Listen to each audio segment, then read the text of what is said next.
Good evening. This is Gateway Gazette's show that we transmit every week, and we've been doing so for the last 10 years.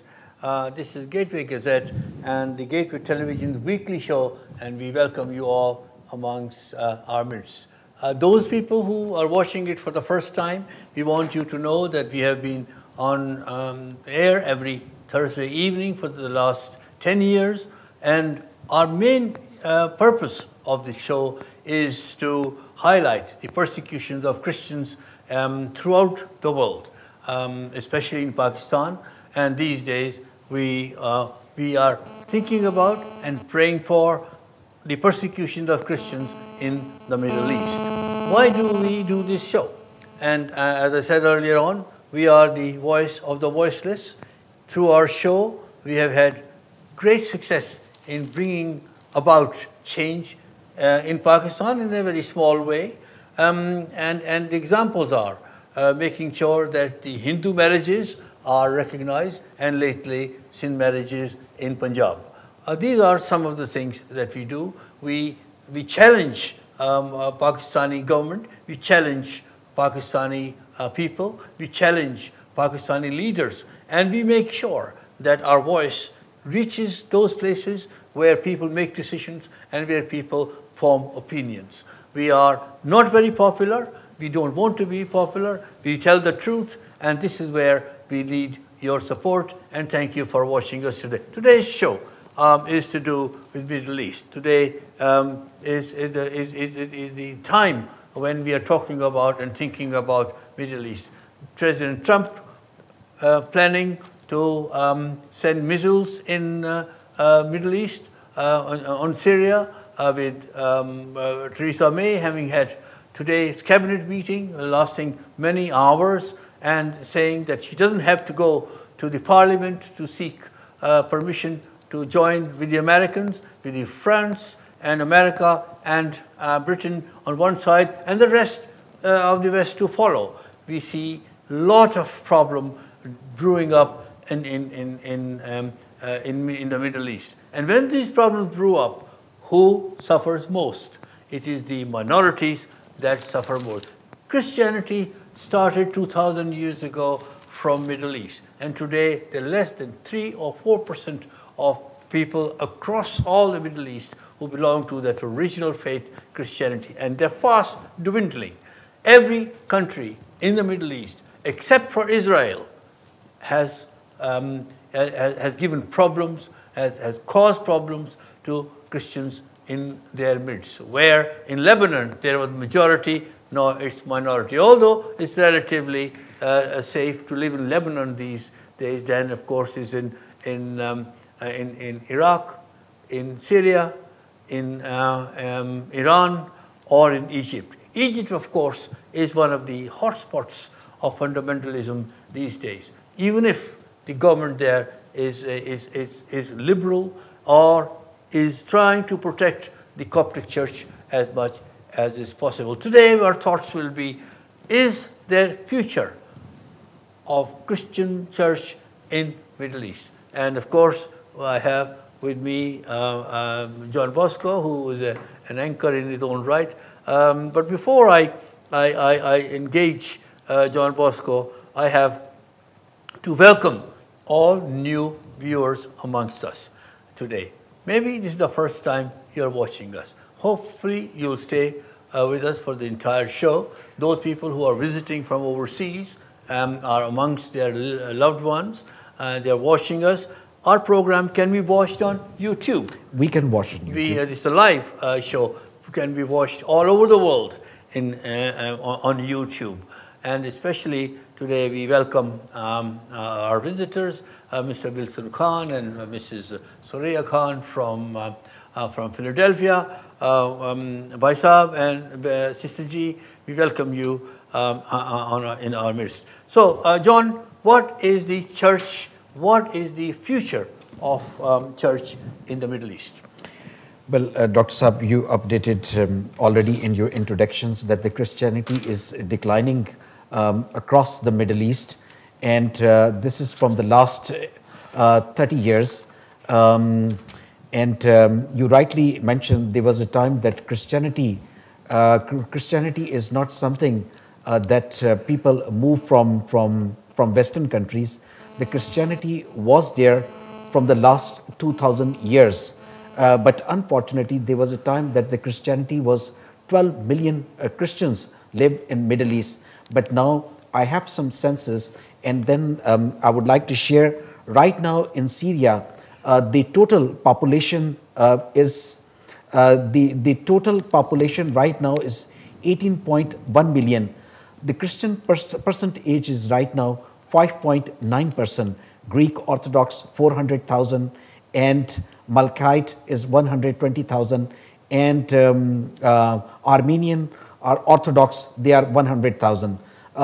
Similarly, in Gaza and Palestine, the total population is 4 million, Greek Orthodox 35,000, and Malkite 30,000, and Latin Catholics are 25,000. So you can see how the Christianity has been declining from the last many years. I can also share you, like Egypt, the population is 83 million because it's the Middle East as well as Africa, some part Africa and Middle East.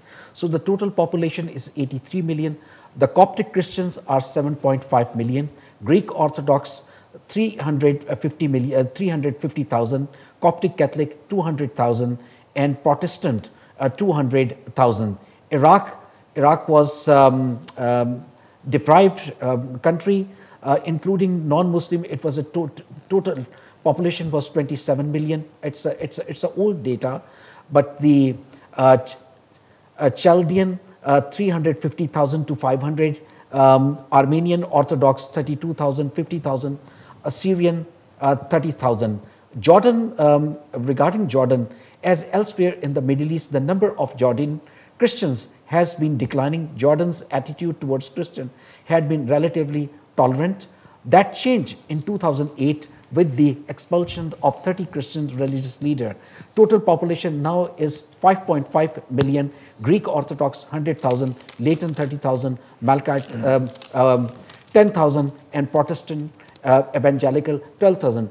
As far as your original question is concerned, Dr. Saab, Christianity has been declined from the last 30 years.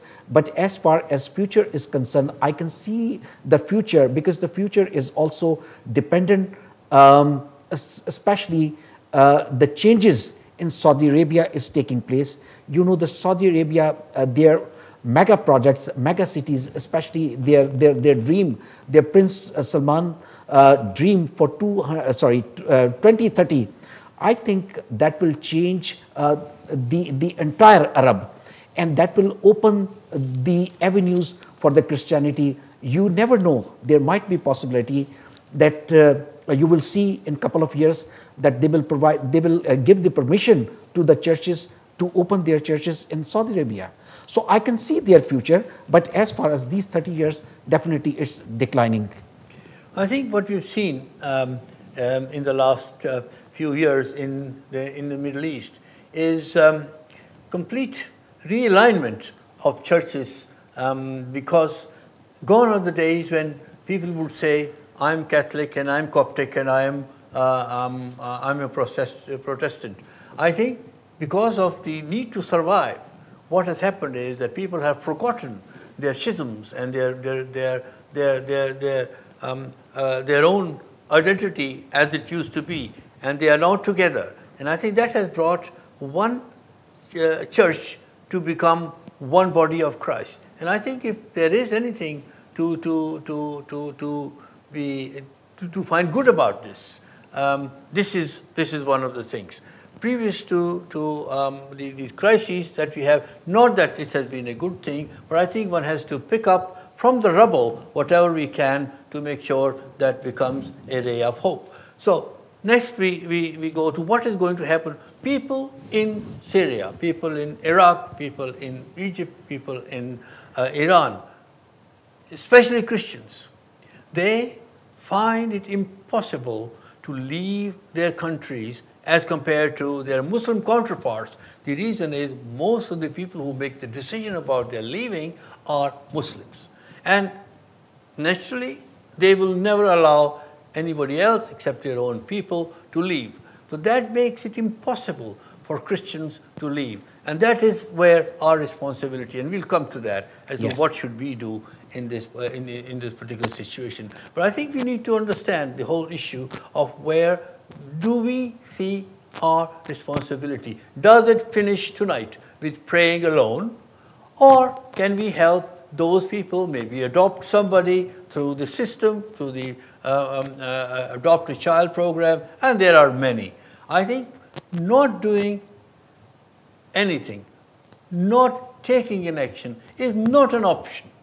We need to understand that we have a duty of care. We talk about this all the time. We talk about it in this show all the time. We talk about people in Bangkok, people who are Christians, people who are Pakistanis, and they're stuck in Bangkok without any hope in future. We have at our own church a small program going where we are sending from our church £100 to a pastor in Bangkok because they need electricity bill to be paid, because there is a small church where mostly the Pakistani refugees worship and congregate, and they have a support system. It's that sort of a thing in your churches. There are hundreds of Christian churches all over the world, all over Europe, all over America, wherever we are seeing. Do we have a program, or do we just go in our churches and have gupshup and have a cup of tea and come home having done a favor to others that we were there? That is where our responsibility is. This is what we should do. This is what we need to do. There is a church which is suffering. There's a church that's looking to us. There's a church that we need to support. There's a church we need to pray about. Prayer enough is not enough. Prayer enough is not enough. We know that this is necessary, but at the end of the day, do we actually put our hands in our pockets and give away what we do not need to those who need it most? Dr. David, you rightly pointed out, and viewers, as Dr. David has mentioned earlier, you can watch this program. Those who cannot watch television on Sky, it's an opportunity for you. You can also watch on YouTube. Go to YouTube and MATV National Live. You can watch this program. I spent my time in Middle East a long time back, and I'm witness that how Christianity is suffering, and there are some parts in Middle East where you cannot openly pray. You do not have any church. I'm talking about Saudi Arabia. We both are not expert in the Middle East situation, but definitely we read, we watch the program, we meet people. We had a plan to invite somebody who originally from Middle East, but unfortunately sometimes people are a little bit scared to come on television and share their views. I have invited many times people from Iraq and from Egypt, but all of the sudden they are a little bit nervous or scared to come and discuss all these things. Dr. Saab, this is one of the things, and as we discussed this morning, I have invited 3 to 4 people to come and join us, but they have their own reasons. I tell you what you said earlier, that President Trump, he has already taken a decision, and France and UK both are supporting President Trump. But you know, I would challenge you. I can authentically tell you that almost all the refugees that are coming from Syria to this country are exclusively Muslims. Very few Christians are being allowed to leave or are being granted visa. And this is where we want to appeal to the British government, that they must give due share of shelter to Christians as well. We are not discriminating against, but I think one must recognize who is being persecuted most.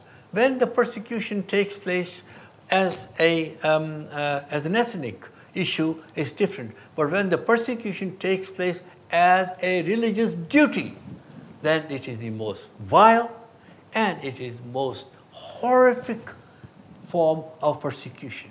When a woman is raped as a duty, then that is a horrible, and even more horrible crime than it is normally. And this is what is happening in the Middle East. People are being killed because they are Christians.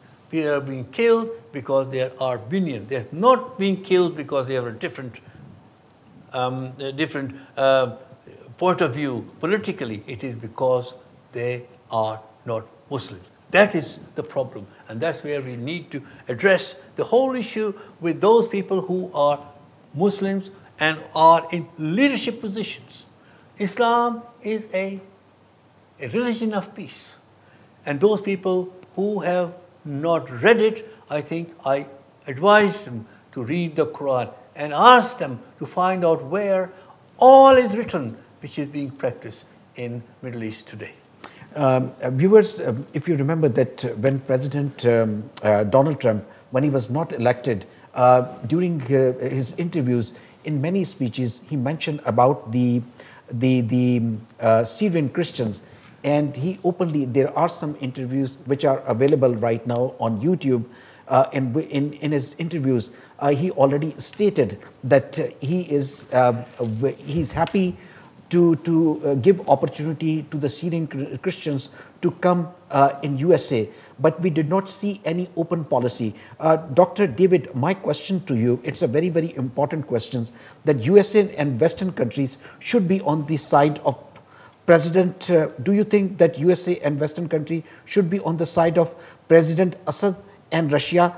No. Because the statement which President Donald Trump has given, or Theresa May, or French president has given, who President Assad and Russia, they are always supportive of the Christians rather than attacking them. How it is going to? I think it's critical for us to understand the whole background of this. It's tempting to tell you, sir, that I think one should have best left Saddam Hussein to deal with the mess that he has done himself, because he had a control on all these people. He knew or what was the Sunnis in his land doing, or what was and he should have been left alone. I think if the West tried to impose its own form of democracy in the Middle East, it will fail, because with all due respect, in Islam, as it's being practiced today, there is no concept of democracy. It doesn't endorse a person's point of view to be aired.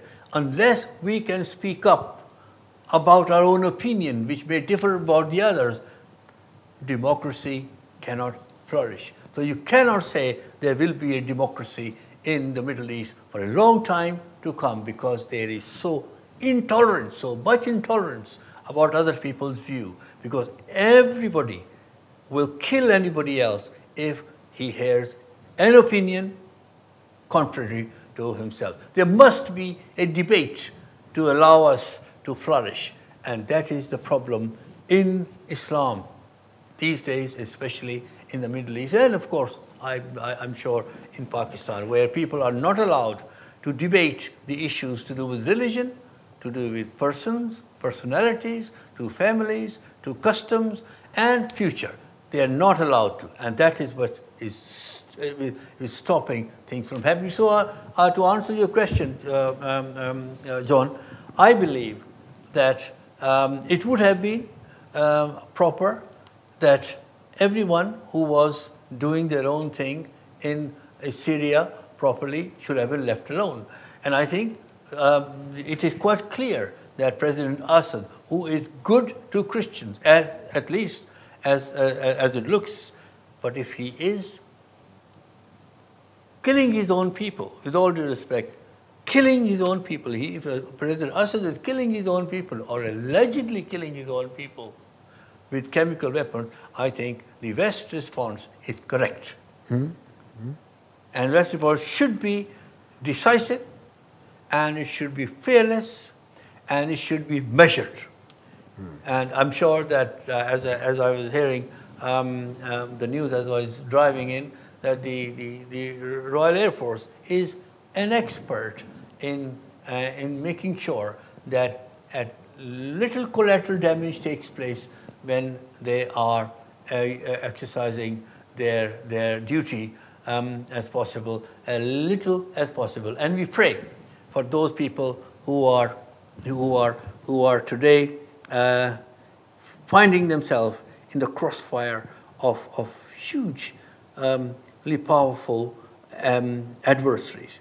The complexity of the complexity of relationship between ISIS and Al Qaeda, between the Sunnis and the Shias, between Syria and Iraq, and between Iraq and between everybody and Israel, has been a horrendous challenge to the politicians all over the world. It is difficult at times to understand who is whose enemy, and are there any friends left for anybody in the Middle East at all. Viewers, persecution in Middle East is not new. And if you go back in the history, you will realize that the Egyptian Christians, they had to leave their own country and they were settled in the neighboring country, Sudan. Similarly, people who get the opportunity to, especially from Iraq and Syria and other part of the Middle East, thank God there are some countries, and I would definitely mention here the German Chancellor, who has opened their country's door, not only the Muslim people, but also many Christians also got the opportunity to enter.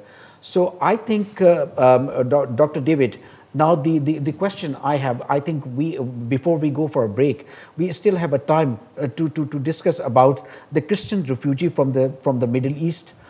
Who is helping here?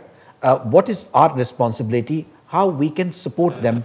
Can we do some lobbying for them? I know that as a part of APPG, we raise our voices in the Parliament and update them that what's happening in Middle East and what's happening with the Arab Christians, not the Arab Christians, but we also raise the voice of minorities. Even something has happened in India, or as you mentioned in Bangkok or Pakistan, how we can help the refugee who come to this country? I think one should recognize that not everyone can go to Westminster to lobby the MPs and the Parliament is sitting. I think it's critical that people do their own, to perform their duties with the means they have and with the resources they have, the time they have. So I think one has to start with all these churches, all our churches, wherever they are. And I appeal to them today to look at the possibility of creating some kind of a support cell for the Middle Eastern Christians, where they can raise money and have special prayers said for them. And I'm sure that there are ways and means of doing this in terms of supporting. I think the internet is a rich source of information, and there are, I'm sure you can find, we can't on this channel endorse one charity or the other, because I think it would be wrong. I think people have their own nuances. They need to look at their resources and say, for example, some people would have a connection in Iraq. Yes. Some people would have, so they would go to Iraqi Christian charities, and then there'll be few on the internet. But I ask you once again, this is what I've been saying all along, that you must do this because people are looking to you.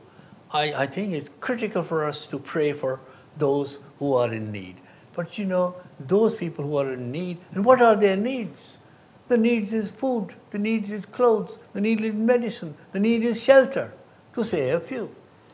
Yeah, and luckily they are very fortunate that they are in this country, and this not country. only this country. I mean, this program is being watched all over the world. No, I'm talking about the people who have already come here, especially. I'm 100% sure that the UK government is providing them all the commodity or the necessity. They are meeting their accommodations and food and everything. They're providing them. And Dr. David, now I have a question which was sent to me, one of my very good friend, Mr. Morris John. And the question is a very typical question, and you have to be very careful while you will answer this question. Why is USA not attacking ISIS? That's the one part of the question. And working with Islamic extremists. They are working with the Islamic extremists, ISIS. They are making the same mistake they made in Afghanistan when they backed bin Laden and Mujahideen, who later attacked them. It's a very, very difficult. I think it's a difficult question. It's very complicated. It's a very good question. But I'm not. I don't call myself a Middle East political analyst. But I think we have been seeing the suffering of all these people, and the reality is that the Americans and the British and the Western response to the various groups who are causing those atrocities has been shifting as the weak become strong and the strong become weak and the weak then disappear. It is very difficult as to who is who, but I've said this earlier on, we do not know who is whose enemies and who is whose friends. And I think this is critical. Today you are saying that they are supporting ISIS.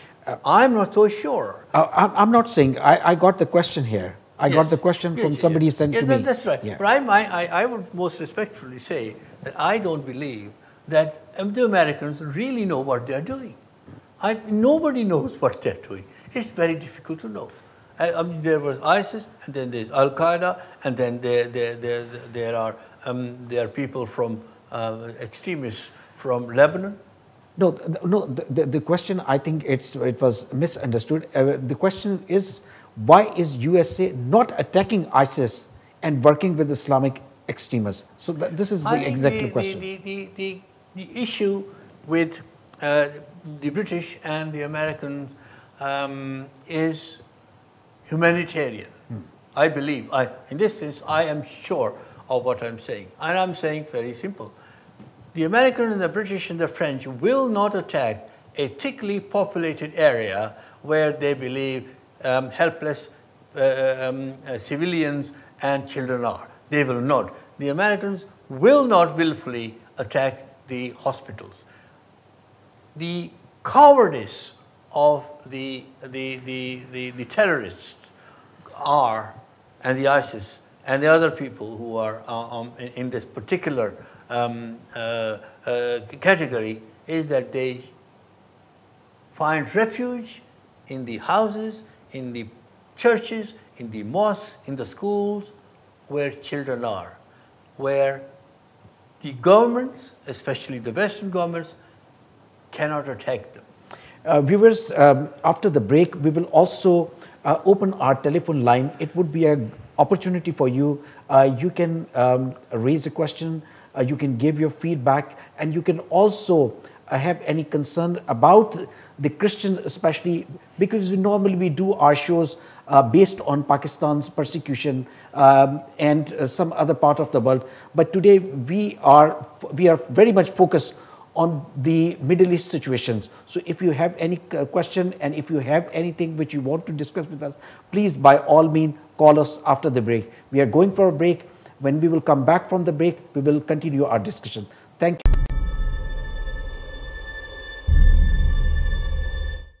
And like a mobile, we do things your way. With our new UK Plan Super, you can now enjoy 6 gigabytes of ultra-fast 4G data, unlimited UK minutes and texts, plus 100 international minutes to selected countries for the low price of just £15 for 30 days. Experience a faster world with our 4G network. Terms and conditions apply. To order your free SIM, visit likeamobile.co.uk today. Your data, your way. Like a Mobile. Air India, India's premier airline, carries forward its legacy of excellence. Air India soars to the #1 position in Heathrow's Fly Quiet and Green ranking. Its Dreamliner aircraft is almost as quiet on the outside as it is on the inside, with spacious legroom in economy, flat beds in business class, delicious cuisine and a wide range of entertainment. You are sure to reach your destination fresher and less jet-lagged. Air India is the only airline to fly direct from London to Ahmedabad and Birmingham to Amritsar. To fly the #1 quiet and green airline, contact your travel agent or visit airindia.in.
हजारों लोग हर रोज सुबह से रात तक कभी न कभी MA TV जरूर देखते हैं। They might be your future customers, but you have to tell them about your products and services.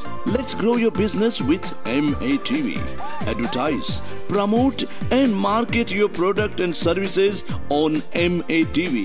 Call MA TV Sales on 07970 337036 or 0208 795 0026.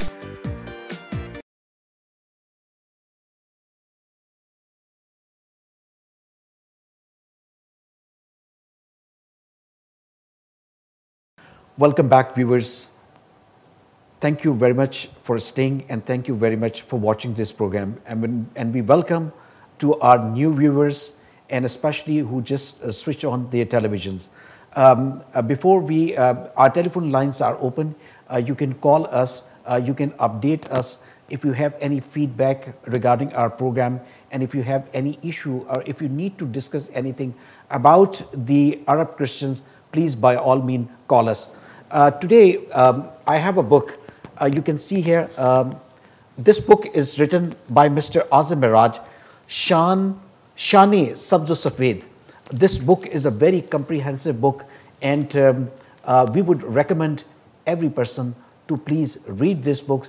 It is all talk about the Christians who served in the forces in Pakistan Army, Pakistan Navy, and also Pakistan Air Force. It's a complete history of the forces, Christian people who served in the army. If you need any additional information regarding this, please by all means give me a call. I will update you, and I will also let you know where this book is available. Viewers, before we went for a break, we were talking about the situations of Middle East, the situation of Christians in Middle East. There was a time there were 12 million Christians in Middle East. Now the ratio is almost like 3 to 4%. Why the people have left their countries? They were settled there during the Jesus time. It's almost 2000. What was the reason why they left their countries? Dr. Saab, it's very alarming situation, especially from the last 30 years. But there is also a hope. I'm very hopeful, especially the next 10 years. I'm sure that the people who left their countries, especially they are settled, I'm sure they will go back. I'm not blaming anybody, but most of the people thought, or I read some article, that the source of funding used to be from Saudi Arabia, but now Saudi Arabia is changing. When Saudi Arabia is changing, so that means there is a hope for the Christian, especially in the Arab world. Or you have something which you would like to share? No, I'm going to endorse what you say. I think it's the church in Middle East is not going to go away. Those people who have been trying to kill the Christians were never successful. The Romans tried to do that. There were very, very few Christians, and they were the only power, and they couldn't kill the church. I think what happens in these circumstances, it brings the church together, and I think maybe this is God's will, that all those people who are persecuted are Christians, and they immigrate, and they migrate because of their faith becomes stronger. So wherever they go, they will be a strong church. Today, I'm authoritatively told that there are more Christians in Chicago than there are in Baghdad. I mean that's reality. This is Daily Telegraph. I'm quoting from Andrew White's article that he wrote recently. And I think it is critical for us to know that the church has become stronger in the Middle East as a result of this persecution. But we need to understand also our duty. Those people who are stronger in their faith are hiding from more problems coming to them. And I think it's critical that we put our hands in our pockets while we are putting our heads on the ground to pray. Put hands in our pocket and make sure we donate to charities that they're helping Christians in the Middle East. And that is critical. Without doing that, I think we have no moral authority to talk about persecution unless we are actually doing something personally. Viewers, we will continue our discussion, but I would like to request our technical team, please show our telephone numbers so people can call us. So our telephone lines are open. You can call us, you can give your feedback. If you have any concern about the Middle East Christians, please by all means let us know. I have an article with me. The article was written long time back, and that was in Guardian. The end of Christianity in the Middle East could mean the demise of Arab secularism. Dr. Saab, that's a very big word the writer has used here, demise of Arab secularism. So that means that the Arab were known as a secularist or secular country, but no more now, but definitely in the past. Is that correct? It is correct, and I think the reason is their lack of leadership. There is no moral authority that can say, well, or there is no authority at all who would say, I mean, in this country, and in Christianity, there is a semblance of authority. The Pope has some authority. The Coptic Pope has got their say. They have, and then there is a system which goes all across the world amongst Catholics and the Copts. And then similarly, the Anglicans have got their own system, which goes across the world, giving and sharing the concepts of the Archbishop of Canterbury.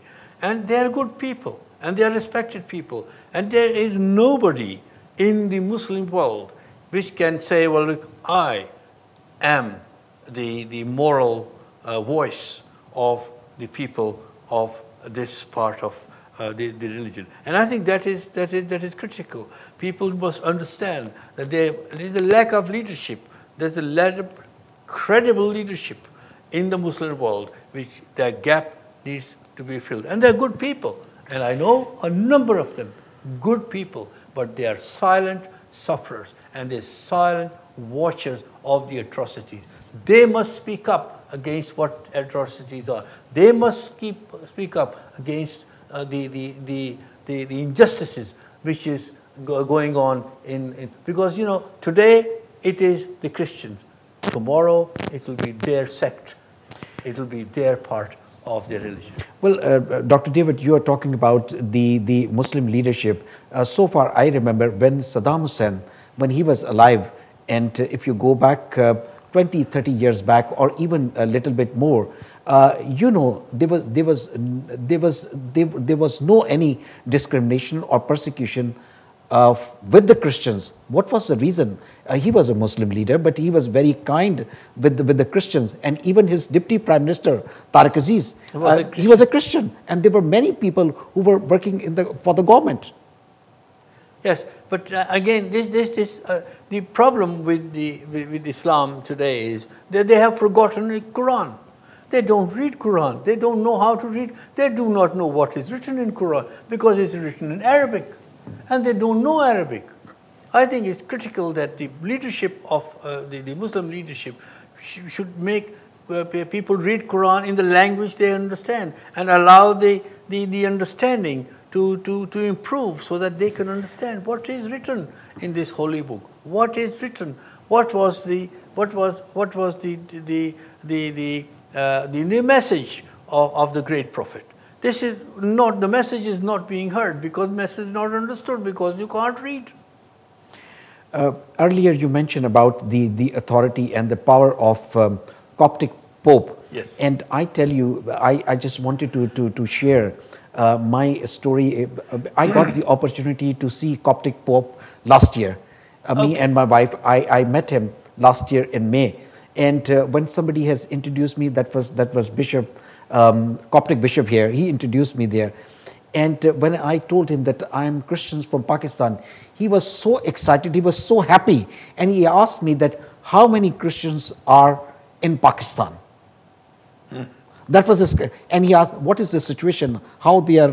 So he was very excited. What was your answer? Well, my answer was not a diplomatic. I told him that we have some issues, but we are living there. The Pakistani Christians are living there before 1947.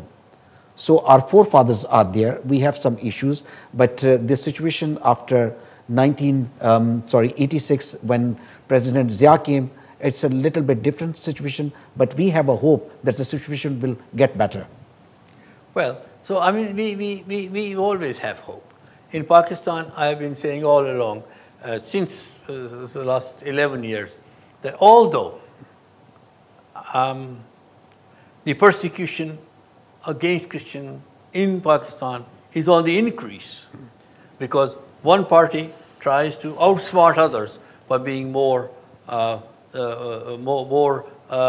severe to the Christian. In Pakistan, I'm sure you know that there is no election for the minorities. That the minorities cannot elect their own representative. If I am a good member of the Muslim League Noon, for example, and if I am doing I've got enough money, I can become an MNA, and I can quote a few people who have done so. And similarly, if I'm a Jihuzuria, I will be the first one to be asked to become one of the. And this is reality. I have lots of friends in politics, and I say this publicly, and I have no problem about losing my friendship with them. But the reality is this, that there is nobody in Pakistan, in minority, who actually represents the people of minority. These are the people who are handpicked, and fortunately, some of those who are handpicked are good people, and they're doing a lot of job. And in this instance, I'm just reporting that today I received a message from His Excellency Khalil Tahir Sindhu, who has sent me a letter from the Minorities Ministry saying that the 5% quota in every institution for students to be admitted in medicine, in law, in engineering has now been signed off by His Excellency Shahbaz Sharif. There is hope, and I always say there is. Sorry, Dr. Saab, since you have updated our viewers, and many people are watching across the world, and it is really hope. Do you have the letter with you? In fact, I do. Okay, do you think that we can show this letter next time we will present a program? I give you, yes. Okay, yes. It's on WhatsApp, and I'll absolutely, because we do not want that we should mention in our program, and unfortunately, that is still on Chief Minister's table. Tell me one thing. You mentioned about that we do not have the opportunity to elect our own members. I know that you got the opportunity to meet Law Minister Rana Sanaullah, and even you met with the Chief Minister of Punjab. Chief Minister no, but Rana Sanaullah, yes. Have you ever raised our concern with them?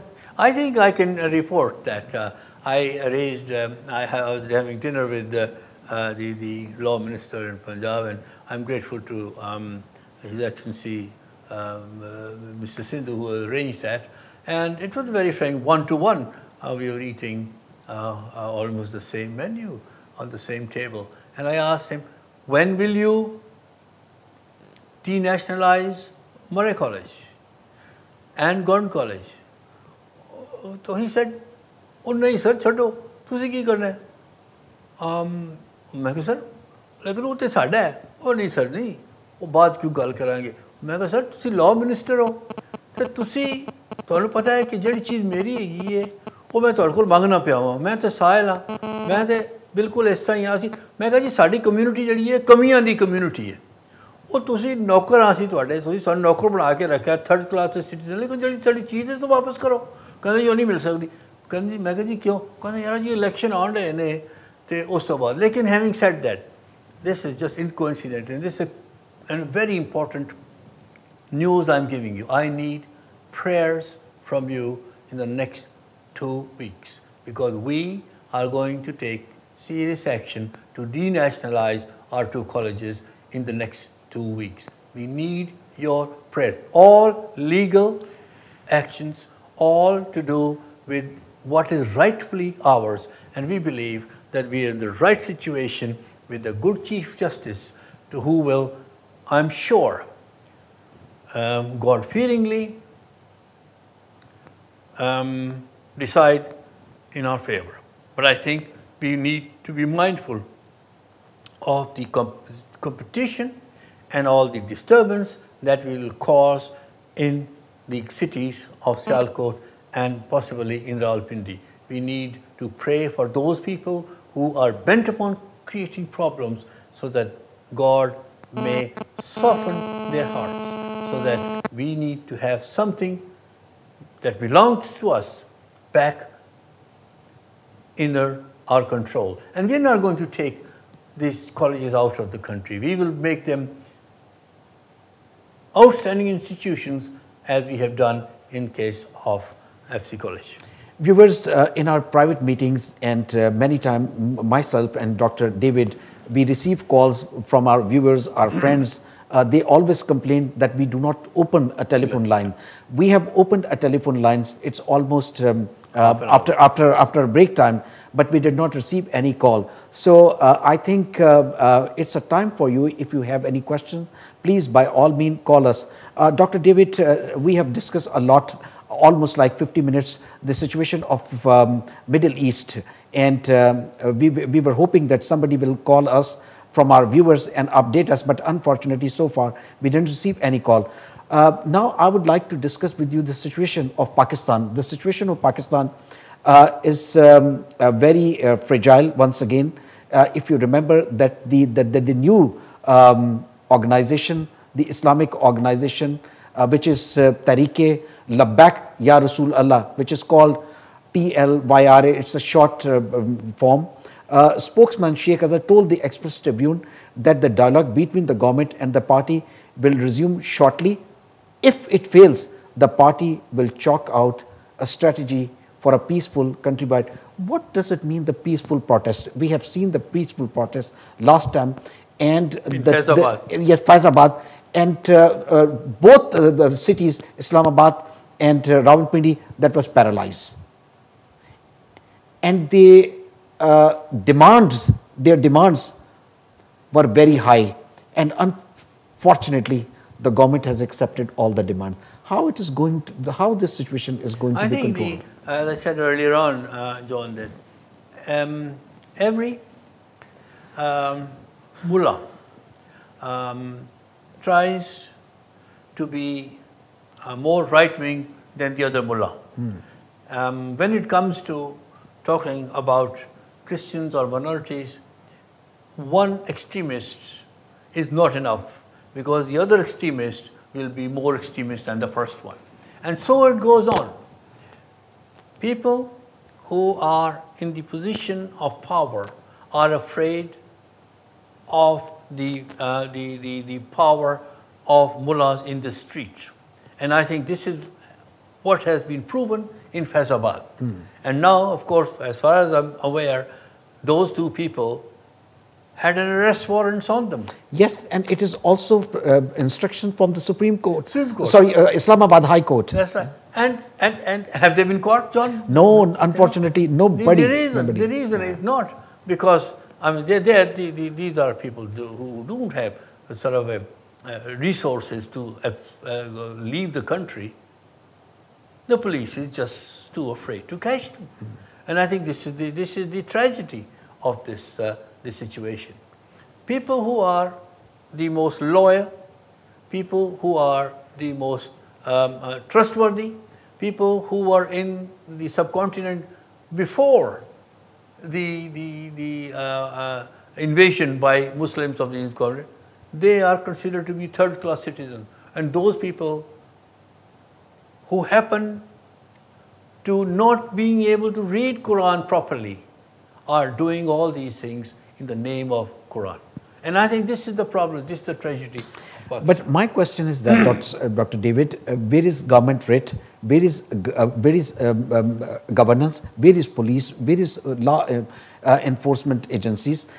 When they got an order from the High Court, especially to arrest these people, they can arrest anybody else. Even they can arrest the chief prime minister and other people. So that means that these clerics are more powerful than any prime minister. That is what it is, and that's the tragedy of it. And this is why I believe that it's so critical that we need to continue to pray for our country. I believe, I generally, and I've been saying this, that from within within the leadership. Maybe during the next election, a leadership will emerge which will be reasonable, which will be God-fearing, which will be honest, which will not smuggle money out of the country, which will have level playing field for everyone who has talent and who has education. Because in this case, until such time that this regulation came through from the chief minister in Pakistan with 5% quota, if it is implemented, change everything.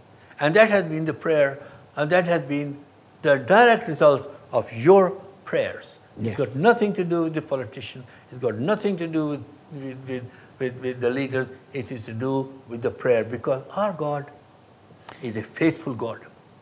Our God is a just God. Our God is a reliable God. Our God will never leave us. Our God will never abandon us. Our God will keep us safe.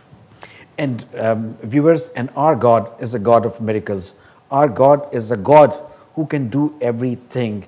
Nothing is impossible for our God. He can do things, and trust me, this is my dream. There would be a time you and I, we pray every day. We will see a change, especially in Saudi Arabia, when you will hear a good news that the churches are allowed to worship openly, and there will be buildings like in other countries. And now to our thorny issue of support. I was in the bank yesterday, and we pay for time in our studio, and I'm very grateful to MATV management that they have, for the last 10 years, they have allowed us the facilities of the studio, and they have not asked us to increase our fees to them. We are very grateful to them. I believe that we bring quality into the studio, and also importantly, we bring quality of debate to people's homes. We do not accept